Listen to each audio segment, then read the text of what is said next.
Hello aspirants, this is Aheer and welcome back to SSB Crack exams.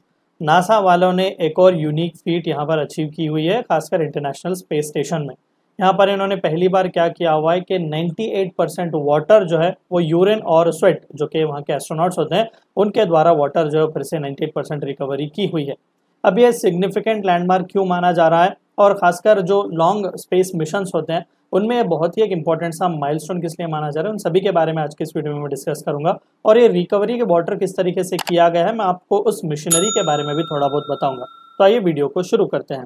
तो recently news channels में छाया हुआ था कि नासा वालों ने एक नया माइलस्टोन अचीव किया है, वो है ऑन इंटरनेशनल स्पेस स्टेशन, जहाँ पर उन्होंने एस्ट्रोनॉट्स के यूरिन और स्वेट द्वारा वाटर जो है वो रिकवरी किया हुआ है, 98% वाटर।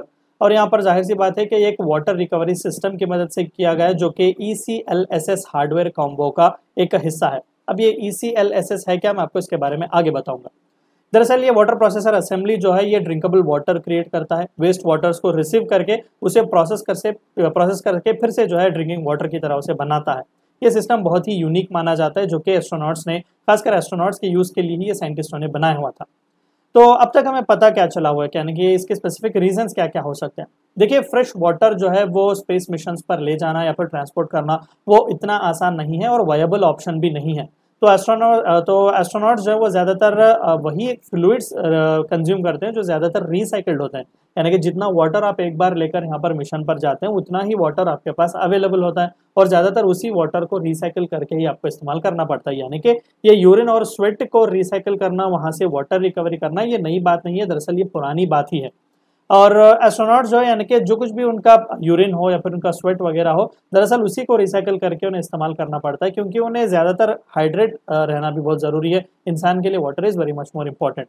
तो यहाँ पर नासा के इंजीनियर जो है वो एक ऐसे सिस्टम पर काम कर रहे थे जिस पर ज़्यादा से ज़्यादा वाटर जो है हम रिकवर कर सके, चाहे वो एस्ट्रोनॉट्स के ब्रीथिंग वगैरह से भी हो, जो मॉइस्चर्स वगैरह फैलता है because of that, and sweat और यूरिन से भी इस तरीके का हम वाटर रिकवरी कर सके। और कई सारे फिल्टर्स और प्रोसेसर्स की मदद से ये किया भी जा सकता है। ये सब कुछ जो है डिफरेंट वेरिएशन ऑफ मिशनरीज हमें इंटरनेशनल स्पेस स्टेशन में ही देखने को मिलेंगे।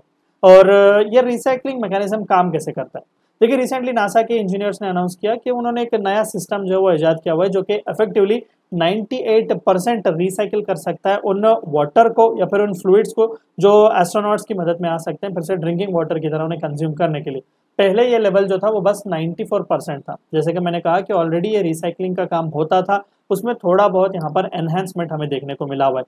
बहुत ही अच्छी बात है कि 4% का जंप हमें यहाँ पर देखने को मिला हुआ है, और ये पॉसिबल किया गया है थ्रू ECLSS, यानी कि environmental control and life support system. आप यहाँ पर उसकी एक इमेज भी देख सकते हैं।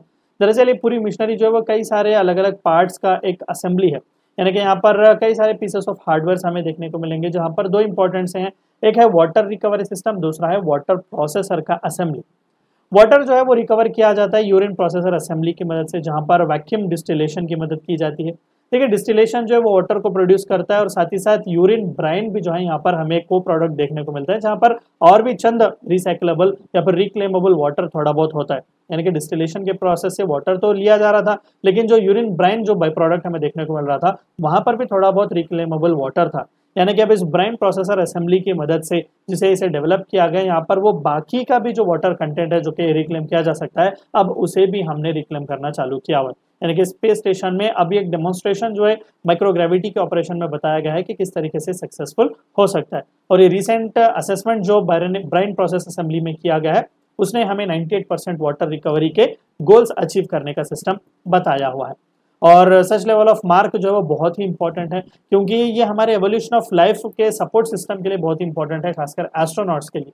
क्योंकि मान लेते हैं कि हमने एक 100 पाउंड वाटर जो वो लेकर हम इंटरनेशनल स्पेस स्टेशन गए, यानी कि यहाँ पर अब बस 2% लॉस ही होगा, यानी कि बाकी का 98% वाटर जो वो on and on, round and round इसी तरीके से रोटेशन होते ही रहेगा। अब मान लीजिएगा लॉन्ग जर्नीज जब हम जाते हैं मार्स या मून वगैरह के एक्सप्लोरेशन के लिए जब हम जाएंगे, तो जाहिर सी बात है कि इस तरीके के सिस्टम्स हमारे लिए और एस्ट्रोनॉट्स को सर्वाइव करने के लिए बहुत ही ज़रूरी होंगे। अगर आपको याद हो तो कपल ऑफ डेज बैक हमने एक वीडियो भी बनाया हुआ था जिनिया द स्पेस फ्लावर के नाम से, कि क्या स्पेस में फ्लावर्स भी उगा सकते हैं। मैं आपको लिंक डिस्क्रिप्शन में दूंगा, आप उस वीडियो को भी जरूर देख लीजिएगा, क्योंकि वो भी बहुत ही यूनिक और इंपॉर्टेंट माना जा रहा है कि लॉन्ग स्पेस जर्नी या फिर लॉन्ग स्पेस मिशन पर जब एस्ट्रोनॉट्स जाएंगे तो वो खुद का खाना भी उगा सकते हैं और साथ ही साथ आप यहाँ पर वाटर भी जो है वो रिसाइकिल करके जी सकते हैं। तो जाहिर सी बात है कि एक बहुत ही इंपॉर्टेंट सा माइलस्टोन है। अब सबसे इंपॉर्टेंट सी चीज़ आप पूछ सकते हैं कि सर ये कितना सेफ है एस्ट्रोनॉट्स के लिए। देखिए, जो इस नासा के इंजीनियर्स ने इस सिस्टम को बनाया हुआ है, the creators of this system, उन्होंने कहा कि जो पानी है वो फार मोर सुपीरियर है जो म्युनिसिपैलिटी का वाटर आपको मिलता है। अब ये देखिए, बहुत ही बड़ी बात इन्होंने यहाँ पर कह दी, साइंटिस्ट हैं वो बेहतर जानते हैं।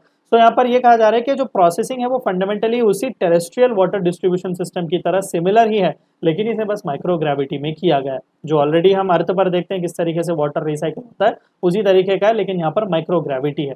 और क्रू जो है वो डायरेक्ट यूरिन नहीं कंज्यूम कर रही है, बल्कि वो ड्रिंकिंग वाटर को कंज्यूम कर रही है जो कि यूरिन से लिया गया है, यानी कि फिर से रिक्लेम किया गया है, उसे फिल्टर किया गया है और बहुत ही क्लीन भी किया गया है। हालांकि ये भी कहा जा रहा है कि वाटर जो है दरअसल अर्थ पर मिलने वाले वाटर से भी प्योर और क्लीन माना जाएगा।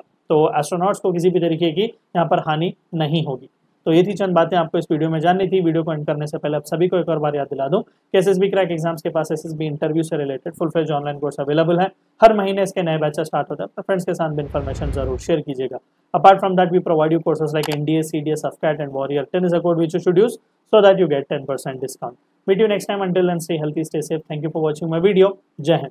अगर आप एक डिफेंस एस्पिरेंट हैं और SSB interview, NDA, CDS, AFCAT जैसे एग्जाम्स के लिए प्रिपेयर कर रहे हैं तो आप एसएसबी क्रैक एग्जाम्स के कोर्स को चेक करना ना भूलें। आप हमारी लर्निंग एप्लीकेशन को गूगल प्ले स्टोर से भी डाउनलोड कर सकते हैं।